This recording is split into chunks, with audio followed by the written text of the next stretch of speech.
Hi friends, कैसे हैं आप लोग। उम्मीद करते हैं आप लोग अच्छे होंगे।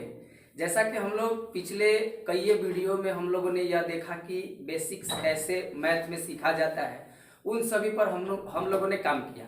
आज हम लोग जो 10th क्लास के जो चैप्टर्स हैं, किससे कितने वेटेज के हैं, कैसे नंबर्स आते हैं, कितने चैप्टर्स हम लोगों को पढ़ने हैं, इन सभी के बारे में हम लोग यहाँ पर स्टडी करेंगे। और इसके बाद कोई एक चैप्टर यहाँ से स्टार्ट करेंगे, कोई भी एट रैंडम एक चैप्टर हम लोग स्टार्ट करेंगे, ताकि आपको 10th क्लास के इन जो भी चैप्टर्स है आने वाले समय में आपको कोई भी दिक्कत ना हो। ओके, तो जैसे 10th क्लास में ये सारे जो भी है कैसे नंबर डिस्ट्रीब्यूटेड है, उनके बारे में आइए हम लोग आज जान लेते हैं।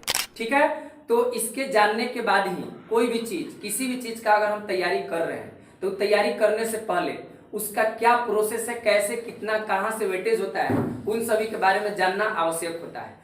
तो इसलिए हम लोगों ने सोचा थोड़ा सा इसको इंट्रोडक्शन कर लिया जाए।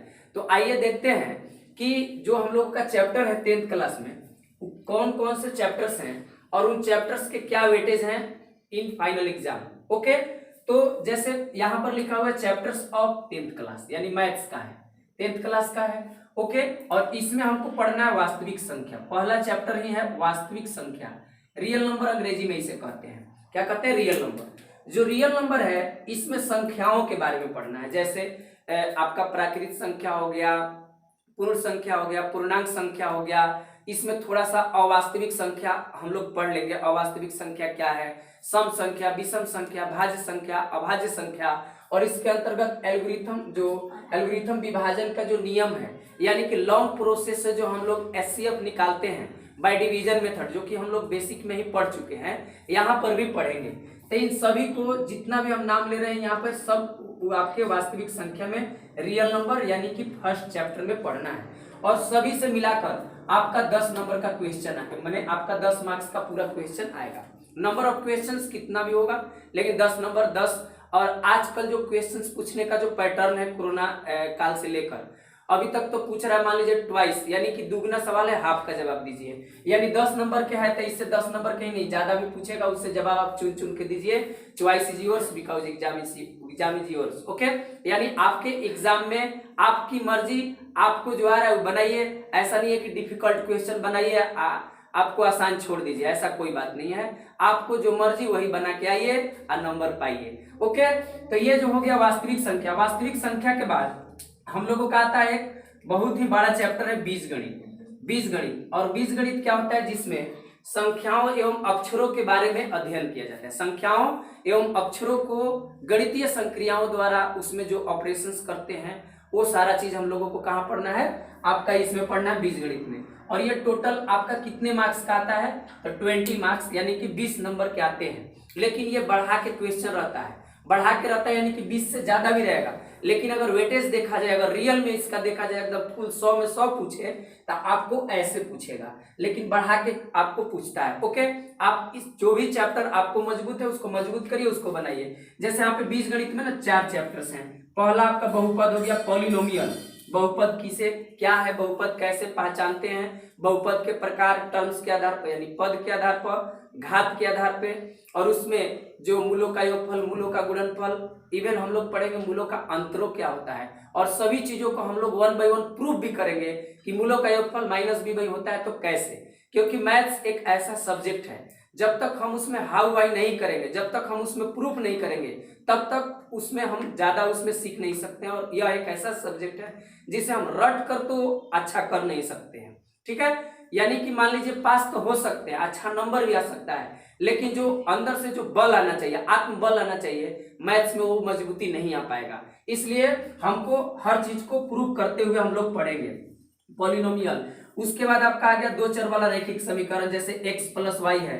जैसे यहाँ पर अगर 2 चर वाला रैखिक समीकरण x + y बराबर मान लीजिए 2 दे दिया, x - y बराबर मान लीजिए 4 दे दिया, तो इसको हम लोग 4 मेथड से पढ़ेंगे, कैसे इसका हल किया जाता है। ओके, कैसे इसको हम हल करेंगे, यानी इसमें विलोपन विधि, आपका प्रतिस्थापन विधि, वज्र गुणन विधि, और आपका एक ग्राफिकल विधि जो कि हर साल 5 मार्क्स का आता ही है। ठीक है, उस आलेखीय विधि से भी हम इसको क्या करेंगे, हल करेंगे, और ये डेफिनेटली आता है। और इसमें इस चैप्टर में लैंग्वेज प्रॉब्लम भी आता है, भाषा पर आधारित प्रश्न।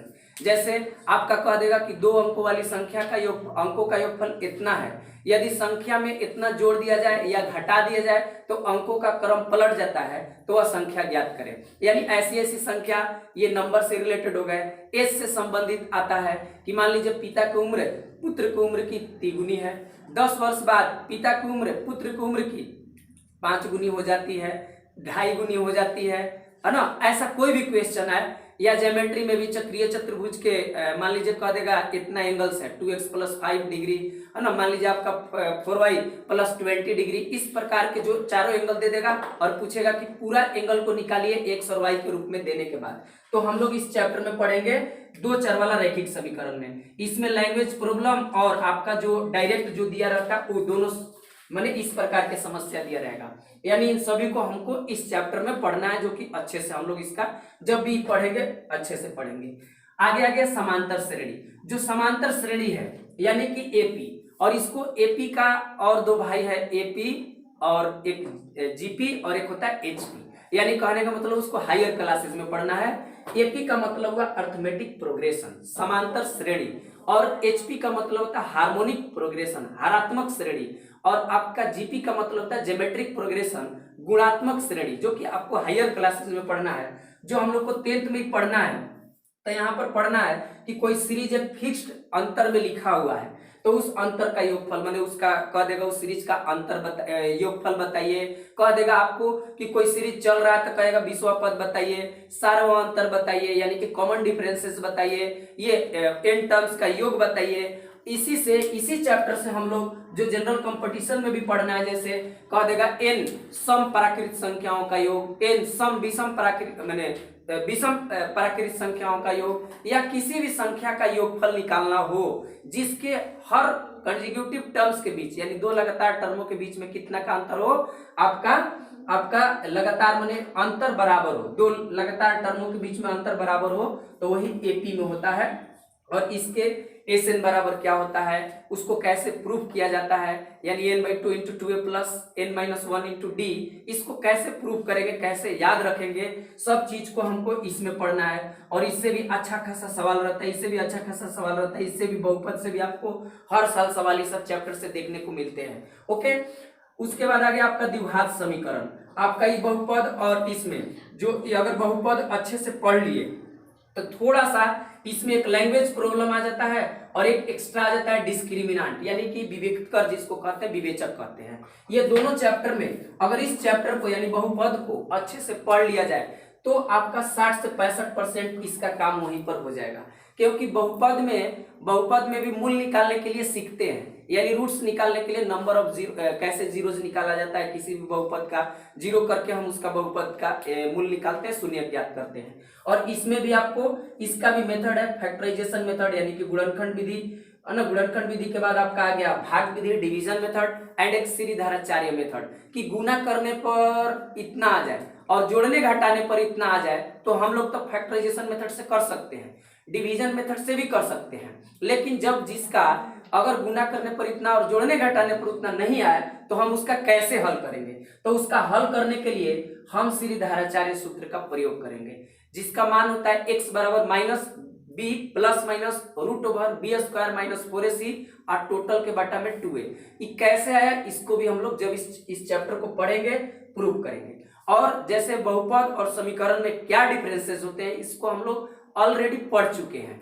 यानी कि जो समीकरण किसे कहते हैं, समीकरण वाले चैप्टर में जब हम लोग बेसिक समीकरण के पढ़ रहे थे तभी हम लोग उसको निपटा दिए हैं, जाकर आप उसको देख सकते हैं, आसानी से वहां सीख सकते हैं। हालांकि सिंपल सा अगर 4x + 2 है, दिस इज द आपका पॉलिनोमियल, यह एक क्या हो गया, बहुपद हो गया। लेकिन बराबर में कुछ भी दे दे, बराबर में कुछ भी आपको दे दे तो ये आपका क्या हो गया, समीकरण हो गया। और इस समीकरण में डिस्क्रिमिनेंट विवेचक के और नेचर ऑफ विवेचक पढ़ना है, माने डिस्क्रिमिनेंट के नेचर को पढ़ना है, मतलब उसके मूलों की प्रकृति वास्तविक है कि काल्पनिक है, वास्तविक है और बराबर है तब का होगा, यानी d > 0 होगा तो क्या होगा, d अगर = 0 होगा तो क्या होगा, d <0 होगा तो क्या होगा। इन 3 कंडीशंस को पढ़ना है। एक स्पेशल टाइप का मतलब इसी दुगो को मर्ज करके एक बनाया है कि यदि d > 0 हो जाए, मतलब d का मान, विवेचक का मान 0 या सिर्फ वास्तविक को लेगा तो इस केस को लेकर चलेंगे। और जब मूल बराबर होंगे तो क्या होंगे, इन सभी चीजों के बारे में हम लोगों को इस चैप्टर में पढ़ना है। और बहुत ही प्यारा टॉपिक है, और इस टॉपिक यानी ये कंपटीशन में भी आपका है, जैसे मान लीजिए एसएससी जीडी उडी हो गया, इससे तो एकदम बहुत ज्यादा, मतलब अगर ये हम लोग चैप्टर पढ़ लेते तो हमको एन प्राकृत संख्याओं का जो n इंटू एन प्लस 1/2 जो सूत्र होता है, इसको रटने का जरूरत नहीं पड़ेगा। उसको हम लोग प्रूव कर लेंगे by the help of AP में जो भी हमको रूल रेगुलेशन पढ़ना है, ठीक है। और दो चर वाला रैखिक समीकरण सभी के सभी अपने आप में इंपॉर्टेंट है, ठीक। ये भी आपका टोटल मिला के इन चारों से आपका 20 मार्क्स का आता है, ओके। आगे आ गया ज्यामिति। तो ज्यामिति में हम लोगों को ज्यामिति में जो ज्योमेट्री है, इस ज्योमेट्री में आपको थेल्स प्रमेय, पाइथागोरस प्रमेय, उनका विलोम और कोई भी और उनका जो समरूपता होता है, समरूप ऑफ ट्रायंगल यानी सिमिलरिटी ऑफ ट्रायंगल्स के बारे में पढ़ना है। और उन त्रिभुज के जो आपका जो मान लीजिए दो त्रिभुज अगर समरूप है तो उनके जो भुजाओं का अनुपात होता है, ऊंचाइयों का अनुपात, उनके जो आपके पेरीमीटर्स होते हैं यानी कि परिमापों का अनुपात, या मान लीजिए उनके कोण अर्धकों का अनुपात, और अगर दो त्रिभुज समरूप हो तो उनके क्षेत्रफलों का अनुपात उनके भुजाओं के वर्गों के अनुपात के बराबर होता है। इन सभी थ्योरम्स को हमको इस ज्योमेट्री में पढ़ना है, मतलब त्रिभुज वाला चैप्टर में। और इसी में एक आपका आ जाता है, क्या, सर्किल यानी कि वृत्त, और वृत्त के बारे में भी पढ़ना है। और ये दोनों मिलाकर सब ज्योमेट्री और कंस्ट्रक्शन, रचना, जो कि रचना देख रहे हैं कि पिछला बार भी मान लीजिए उतना उसको वैल्यू नहीं दिया गया, लेकिन फिर भी जो चैप्टर्स में हम लोग तो उसको पढ़ेंगे ही, ठीक है। तो जो रचना हो गया, रचना यानी कि बनावट जो ज्योमेट्री यदि कंस्ट्रक्शन जो होता है, इसमें पढ़ना आपको ज्यामिति में। और इस सब मिलाकर आपको 20 यानी कि 20 मार्क्स के पूछता है, ठीक है। आपका ऑब्जेक्टिव एंड सब्जेक्टिव दोनों का वेटेज मिलाकर टोटल आपका 20 नंबर के पूछता है। आगे आ जाइए नियामक ज्यामिति। और ये थोड़ा सा सर्किल में हम लोगों को क्या पढ़ना था कि मान लीजिए टेंजेंट जो होते हैं, टेंजेंट मान लीजिए टेंजेंट कहीं भी खींचा जाए, मान लीजिए सर्किल है, ये आपका सर्किल है, और इस सर्किल पर कोई भी एक स्पर्श रेखा खींचा जाए तो इस मान लीजिए सर्किल के जो केंद्र है और स्पर्श बिंदु यहाँ जो है मिलाने वाली रेखा, ये क्या होती है, स्पर्श रेखा पर लंबवत होती है। या फिर ऐसे अगर किया जाए, किसी बाह्य बिंदु से दो स्पर्श रेखाएं खींच दिया जाए तो हाई कोण और ये जो कोण यहाँ बना, यहाँ पे जो कोण बनता है सेंटर पर, मान लीजिए यहाँ सेंटर पर जो कोण बना, इस सेंटर पर दोनों समपूरक होता है। और ये भी सिद्ध करना है कि किसी भी बाह्य बिंदु से खींची गई दो स्पर्श रेखाओं की लंबाइयां बराबर होती है। इन सभी के बारे में हम लोगों को इसमें पढ़ना है। और बहुत सारे थ्योरम इसमें भी 12-15 इंपॉर्टेंट थ्योरम्स है, जो कि सभी को 1 by 1 जब इस चैप्टर में आएंगे हम लोग पढ़ेंगे, ओके। आप इतना कैपेबल हो जाइए कि 100 आउट ऑफ 100। पिछले ही साल जैसे हम लोग पढ़ाते हैं यहाँ पे, तो यहाँ क्या जो लड़की लोग हैं उनका भी मान लीजिए 99 आया था, 99, 98, 96, ये सब आते रहता है, तो आपका भी आएगा, है ना। जब चैप्टर्स हम लोग पढ़ लेंगे तो आपको यकीन होगा कि नहीं आ सकता है, और आएगा ही, क्योंकि अभ्यास से ही सब चीज जीता जा सकता है। कहा भी जाता है करत करत अभ्यास से जड़ मत होत सुजान, और रस्सी अवजात से सिर पर पड़त निशान। तो आप प्रैक्टिस करिएगा, सब चीज को जीता जा सकता है प्रैक्टिस से, रेगुलरिटी से, पैसेंस से, हार्ड वर्किंग से, ओके। आपको धैर्य रखना होगा, ही नहीं कि भभकने लगी एकदम तुरंत। तनी सी पढ़ा है वो चैप्टर जान गया, वह बीजगणित के बारे में जान गया, वास्तविक संख्या जान गया, फफकने लगा, तो फफकने से कुछ होगा? वो पढ़ना पड़ेगा, सब पढ़ना पड़ेगा आपको, और एक एक चैप्टर को महत्व देना पड़ेगा। देन आपको लैंग्वेज देना पड़ेगा कि कैसे हम लोग लिख रहे हैं। सिर्फ सिंपली बना दिए छूछे तो नंबरों मिलेगा छूछे, आज जब रिजल्ट आई तो वो बाबू आपका हो जाएगा छूछे, ओके। तो इसलिए थोड़ा सा उसको अच्छा से, जैसे हम लोग किसी भी चीज को, जैसे भोजन बनाते हैं, बहुत चीज उसमें अच्छा से उसमें डालने का प्रयास करते हैं ताकि वो अच्छा बने, अच्छा उससे सुगंध आए।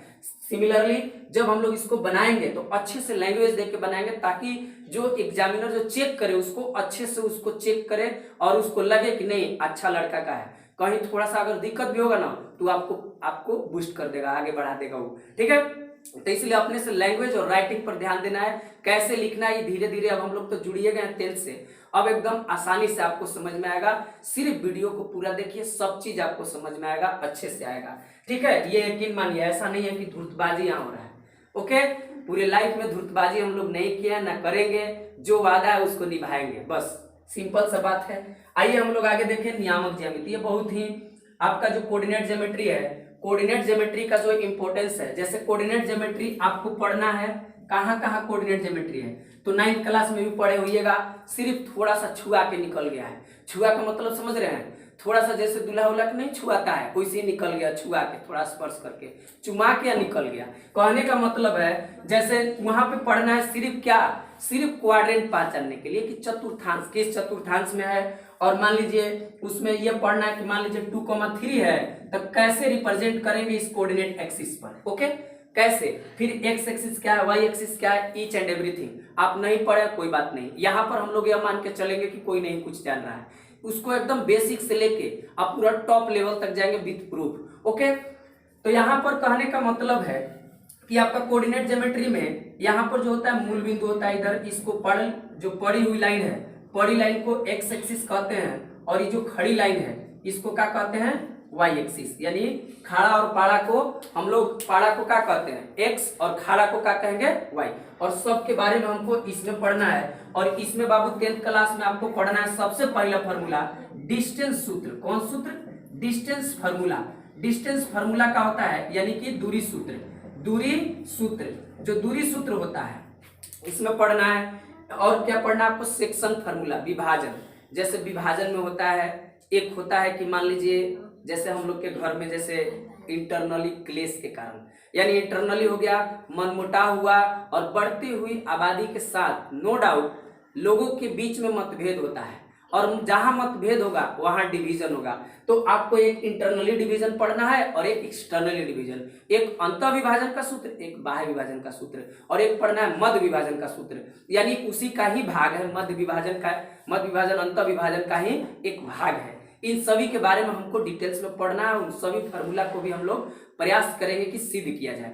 ओके, तो कहने का मतलब है फिर लास्ट में पढ़ना हमको त्रिभुज का क्षेत्रफल, कि अगर तीनों त्रिभुज के शीर्षों का नियामक दे दे तो कैसे हम उसका एरिया निकालेंगे। तो इसका भी आपका जो फार्मूला है प्रूव करेंगे क्या होता है। ओके, और उस फार्मूला को जैसे हम लोग यहाँ पर लिख दिए, यहाँ पर लिख देते हैं x1 ऐसे, पहले ढांचा बना देते हैं x2 और ऐसे, प्लस यहाँ लिख देते हैं x3 और यहाँ पर लिख देते हैं ऐसे। ओके, और लिखने के बाद यहाँ पर बाबू लिख देते हैं 23, 23 याद रखिए, 23, 31 और यहाँ पे 12। 23 का मतलब y2 माइनस y3, और यहाँ y3 माइनस y1, और यहाँ पे y1 माइनस y2। इस प्रकार से ये फॉर्मूला रटिएगा, निश्चित रूप से रट के याद कर सकते हैं, लेकिन लॉन्ग टाइम तक नहीं याद रख सकते, भूल जाइएगा। कुछ चीजें मैथ्स में कुछ क्या है, सभी चीजों को स्मार्टली और आपको क्रिएटिव तरीका से याद करिएगा तो आपको लॉन्ग टाइम तक याद रहेगा, आप भूलिएगा नहीं, आप में वो रचनात्मकता लाएगा। ओके, कभी नहीं भूलिएगा, फट से बना लीजिएगा। कैसे लिखें सब चीज जब हम लोग आएंगे यहाँ पे पढ़ेंगे, और इस फार्मूला का इस्तेमाल करके हम लोग बनाएंगे। लेकिन एक नंबर ये आ गया तो इस फार्मूला का इस्तेमाल नहीं करेंगे, इस फार्मूला का कदापि हम लोग इस्तेमाल नहीं करेंगे। जैसे अगर 3 को नियामक दे दे, कहेंगे if the vertices, the coordinate of vertices of a triangle is इतना इतना इतना, then find the area of triangle. एक नंबर ये क्वेश्चन में ऑब्जेक्टिव में कह दिया कि तीनों त्रिभुज के नियामक इतना इतना है, तो क्या करिए, एरिया निकालिए। तो हम उसका क्या करेंगे, फिर परिमाप पूछता है, परिमापों पूछ देता है। ऐसा नहीं कि एक सवाल है फिर उसका 12 आ रहा है तो रट जाना है, ये 12 अइबे करेगा, ऐसा नहीं करना है। आपको घुमा के दे दिया, चाहे कुछ करके दे दिया, आप उन सभी चीजों को विथ नियम पढ़िएगा, विथ रूल्स पढ़िएगा, आपको कभी दिक्कतें नहीं आएंगी। ओके, जिंदगी में कभी भी मैथ्स रटने का नहीं, समझने का। ये समझने वाला विषय है, जितने समझिएगा उतने मजा आएगा, और जितने रटिएगा उतने उलझिएगा, उलझ जाइएगा। इसमें उलझना, इसमें उलझन है इसमें। तो इसलिए यह एक सरल सब्जेक्ट भी है और यह एक डिफिकल्ट सब्जेक्ट भी है। जो रटते हैं उनके लिए डिफिकल्ट, और जो समझ समझ के पढ़ते हैं इससे बड़ा दोस्त कोई नहीं है। और इसमें फुल और फुल मार्क्स आने के ज्यादा चांसेस होते हैं, क्योंकि इसमें आप जो बनाइएगा कैलकुलेशन सही रहेगा, आपका लैंग्वेज सही रहेगा, आप एकदम 100 आउट ऑफ 100 ला सकते हैं आसानी से। यहाँ के बच्चे लाए हुए हैं 100 आउट ऑफ 100 लाने के कगार पर, 99 तक पहुंच गए हैं। ठीक है, अभी तक 100 लाया नहीं है, लेकिन उम्मीद करते हैं एकदम लाकर ही रहेगा, कोई ना कोई जरूर लाएगा। आप लाइए, आप लाइए, ठीक है, अच्छे से पढ़िए, नोट्स बनाइए, एकदम लाइएगा। ओके, तो यहाँ पर हो गया आपका कोऑर्डिनेट ज्योमेट्री जो कि 10 मार्क्स का आता है। उसके बाद आ गया क्षेत्रमिति। तो क्षेत्रमिति में 2 तरह के क्षेत्रमिति है, आपका जो हो गया 2D और 3D। यानी 2D में आ जाएगा ट्रायंगल से रिलेटेड, सर्किल से रिलेटेड, मेनली जो आपका जो त्रिज्य खंड का क्षेत्रफल, वृत्त खंड का क्षेत्रफल, और मान लीजिए चतुर्थांश का क्षेत्रफल, और बहुत सारे रेक्टेंगल, ये सारी चीजें। 3D में आपका आ जाएगा घन, घनाभ, बेलन, शंकु, अर्धगोला, भोला, छोला, सबको में पढ़ना है। किसमें? आपको पूरा 3D में पढ़ना है और सबका फॉर्मूला रटे हुईएगा आप, उसको रटने का नहीं। कोई भी चीज सिर्फ एक सर्किल का थोड़ा याद रखिए, वो याद हो जाता है। 8वीं क्लास से हमको लगभग देखने को मिलता है कि सर्किल का एरिया निकालिए। ओके, उसका परिधि क्या होगा, अगर वो याद हो। समकोण त्रिभुज का सिर्फ क्षेत्रफल वो भी रटना नहीं है, उसका भी प्रूफ है। त्रिभुज का जैसे आप पढ़ते हो कि मान लीजिए आयत का क्षेत्रफल होता है लंबाई गुने चौड़ाई, कैसे होता है, उसका भी प्रूफ है। आयत का डायगोनल प्रूफ कर करके आप पढ़िएगा, तब भूलिएगा नहीं। भूलिएगा तुरंत ला दीजिएगा, सेकंडों नहीं लगेगा, आप तुरंत उसका प्रूफ कर लीजिएगा। ऐसे याद करिएगा, भुलाइएगा। अच्छा, जो घन घन आपका होता है पूरा, उसको रूम पर जब हम लोग पढ़ेंगे पूरा उसको रूम पर समझेंगे कि कैसे इसका क्या पेरीमीटर, पेरीमीटर भी होता है घन घन आपका, नो डाउट। उसका कैसे पेरीमीटर पूछ दिया था तो पेरीमीटर सोचेगा कि 3D में कहां से आ गया। आयतन कैसे निकालते हो, वक्र पृष्ठीय क्षेत्रफल है क्या, पहले ही समझिएगा, नहीं खाली फार्मूला रटने से हो जाएगा। हो फार्मूला रटने से कुछ नहीं होगा। उसका टोटल क्या होता है समझना होगा। कर्व सरफेस एरिया किसे कहते हैं, टोटल सरफेस एरिया किसे कहते हैं, तब फार्मूला जानेंगे कि फार्मूला है क्या। इसमें सब पढ़ना है। ये आपको 10 नंबर के ये आपका जो ये हो गया आपका क्षेत्रमिति। उसके बाद त्रिकोणमिति, और त्रिकोणमिति का एप्लीकेशन पढ़ना है, जैसे हाइट एंड डिस्टेंस, ऊंचाई और दूरी, पतंग वाला सवाल, आंधी वाला सवाल, कोई भी आंधी तूफान आए आप उसको कंट्रोल कर सकते हैं, क्योंकि आपके पास उतना क्षमता हो जाएगा पढ़ने के बाद। तो कहने का मतलब, अब आंधी तूफान का मतलब कुछ और नहीं, सुनामी या भूकंप मत कैद करने लगिएगा, वो सब थोड़े कैद करिएगा जी। आपको कैद करने का मतलब इस सवाल जो है किसी प्रकार का आंधी तूफान से रिलेटेड सवाल मेरा सेंस है। ओके, तो ये आपका 20 मार्क्स के आता है, ठीक है। और ये एकदम पूरा क्वेश्चन ठेंगराइल रहता है, मतलब बहुते दिखाई देगा आपको, ये है ना। आपको टेबल से आपका जो पूरक वाला कोण है sin 90 माइनस थीटा, इस तरह के बहुत सारे इससे एकदम क्वेश्चन हियर दियर बहुत रहेंगे, है ना। इससे रहेंगे, इन चारों से रहेंगे, बहुत ज्यादा इससे रहेंगे, इस ज्यामिति से रहेंगे, एक ऑब्जेक्टिव क्वेश्चन, सब्जेक्टिव क्वेश्चन, इससे भी बहुत सारा क्वेश्चन रहता है। ओके, और उसके बाद लास्ट में आपका आ जाता है सांख्यिकी। जो सांख्यिकी होता है यानी कि प्रायिकता, जो प्रायिकता होता है और सांख्यिकी दोनों को मिलाकर 10 मार्क्स के। जो सांख्यिकी है यानी आंकड़ों का कैसे डिस्ट्रीब्यूशन किया जाए, कैसे उसका बांटा जाए, कैसे उसे संग्रहित किया जाए, कैसे उसको विश्लेषण उसका किया जाए, ईच एंड एवरीथिंग सांख्यिकी में पढ़ना है। और सांख्यिकी में 3 आपका जो वृत्तीय केंद्रीय माप जो होते हैं, माध्य, माध्यिका और बहुलक, मीन, मीडियन, मोड, तो उन सभी के बारे में पढ़ना है। और इसी में पढ़ना आपको माध्य, माध्यिका, बहुलक दोनों तरीका से, यानी अवर्गीकृत डाटा का, वर्गीकृत डाटा का क्या होगा। आखिर वर्गीकृत अवर्गीकृत क्या है, विथ ट्रिक। इसमें ट्रिक भी थोड़ा सा लगता है, बोरिंग ट्रिक लगता है, हल्का सा लगता है कि बोरिंग है ये चैप्टर, थोड़ा सा समझने में ये लगता है कि कैसे आपको जो आ जाता है सिग्मा उग्मा, कुछ बोरिंग नहीं है। आप सोच रहे हैं, आप उसको रटने का प्रयास कर रहे हैं, इसलिए बोरिंग लग रहा है। कौन तो करे सर हौदा लगता है, हौदा नहीं लग रहा है बाबू, ठीक है। यहाँ पर सांख्यिकी को हम लोग वर्गीकृत और अवर्गीकृत दोनों तरीका से पढ़ेंगे। और इसमें एकदम रोमांचक ट्रिक है। हम लोग इसका ट्रिक को शॉर्ट्स में भी डाल चुके हैं, लेकिन जब हम लोग पढ़ेंगे तो पूरा धर के इसको एकदम खत्म कर देंगे। और प्रायिकता भी बहुत अच्छे तरीका से बांट के पढ़ेंगे। प्रायिकता में जो डाइस से संबंधित क्वेश्चन होता है उसको कैसे बनाते हैं, जो आपका आपका जो ताश के पत्ता वाला जो सवाल होता है उसको कैसे बनाते हैं, और दिन से संबंधित जो सवाल आता है दिन वाला जो, उसको कैसे बनाते हैं, फिर 2-2 डाइस वो कैसे बनाते हैं, सिक्का वाला आ जाता है सिक्का उछालने पर, उन सभी को कैसे बनाते हैं, कम से कम और ज्यादा से ज्यादा वाला सवाल को कैसे हल करते हैं, ईच एंड एवरीथिंग इसमें पढ़ना है। और बाबू बता देते हैं, जो ये प्रायिकता है 8 क्लास में भी पढ़ना है, 9 क्लास में भी है, 10 क्लास में भी है, 11 क्लास में भी है और 12 क्लास में भी है। इसकी प्रायिकता एकदम समझ लीजिए पूरा एकदम इस क्लास में धर के पूरा क्लासेस में है। थोड़ा यहाँ समझना है, हल्का सा पढ़ना है, थोड़ा सा एक चीज के 2-2 चीज के बारे में पूरा, और यहाँ पे इसी का थोड़ा सा और डिटेल्स रूप में पढ़ना है। तो ये मत सोचिए कि 10th पास आउट करना है, ये सोचिए कि आगे हमारा मजबूती चाहिए, तो मजबूती चाहिए तो मैथ्स में हाउ वाई करना होगा, तभी जाकर आप ला सकते हैं। और ये सांख्यिकी तो आपको 9th और यहाँ पर आंकड़ा उकड़ा मिलेगा जनरल कंपटीशन में, और ट्रिगो भी हर जगह आपको मिलेगा। 11th में तो पूरा यहाँ तक 0 से लेकर 9वीं तक हम लोग मान सीखेंगे, लेकिन हम सीखेंगे ज्यादा, हम लोग सीखेंगे 180 तक, एकदम थोड़ा सा पलटा पलटी से एकदम 180 तक सीखेंगे। ओके, और भी ज्यादा कहिएगा तो हम सीख सकते हैं, इसमें हम लोग अच्छे से, लेकिन ये ज्यादा आपको 0 से लेकर 90 तक ही काम करना होगा। ओके, और ये जो चैप्टर है आपका जैसे वास्तविक संख्या 9th क्लास में था, 8th क्लास में था, 7th क्लास में था, और 9th और आपका जो 10th में ज्यादा डिफरेंसेस नहीं है। ओके, बहुत सारे कॉमन टॉपिक्स हैं, कॉमन है आपका 9th और 10th में जो पहला चैप्टर वास्तविक संख्या।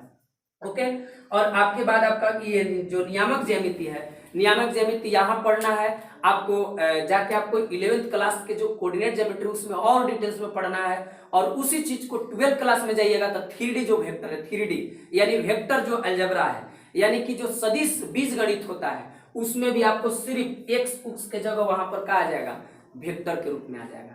ठीक है, तो आप इस तरह से सभी चैप्टर्स के में क्या पढ़ना है, कैसे पढ़ना है, क्या इनका वेटेज है, आई थिंक कि आपको अच्छे से समझ में आया होगा।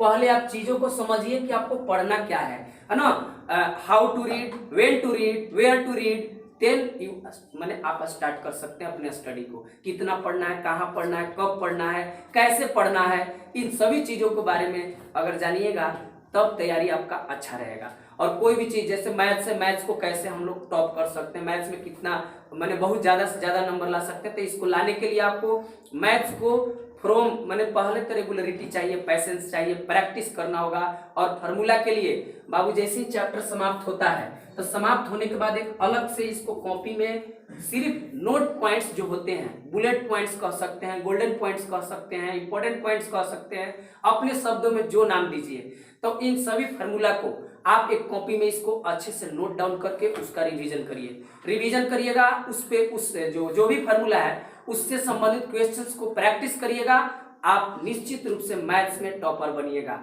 ये कोई कहने का बात नहीं है, यहाँ पर आदमी टॉपर होते हुए देखा है, इन चीजों को उन लोगों को भी बताया गया है जो लोग एडॉप्ट किए हैं, लाए हैं, तभी जाकर बताया जा रहा है। ऐसा नहीं है कि आपको हम यहाँ से बोल दिए माइक लगा के, कैमरा लगा के और बस हो गया, ऐसा नहीं है। यहाँ पर बच्चे लाए हैं, आपको उन लोगों से मिलाया जाएगा, कभी जब भी समय मिलता है उन लोगों से हम समय पर जब अच्छा लगे कि यहाँ पर बता देना चाहिए हैं, अच्छे से इनको लिखिए और आगे हम लोग स्टार्ट करेंगे कि कौन सा चैप्टर करना है। उम्मीद ज्यादा है कि हम लोग इसी से स्टार्ट करते हैं अपने ऑफलाइन बैच में भी, ऑफलाइन बैच में भी इसी से स्टार्ट करते हैं, यानी कि जो यहाँ पर है, यानी कि आपका नियामक ज्यामिति, निर्देशांक ज्यामिति से, इससे नहीं, नियामक ज्यामिति से स्टार्ट करते हैं, निर्देशांक ज्यामिति से क्यों स्टार्ट करते हैं, एक पीछे कहानी है ना, जब हमको नहीं आया था, क्या नहीं आया था, कब नहीं आया था, ये भी बता दिया जाएगा जब उसमें हम लोग पढ़ेंगे। ओके, तो आज के लिए इतना ही, थैंक यू।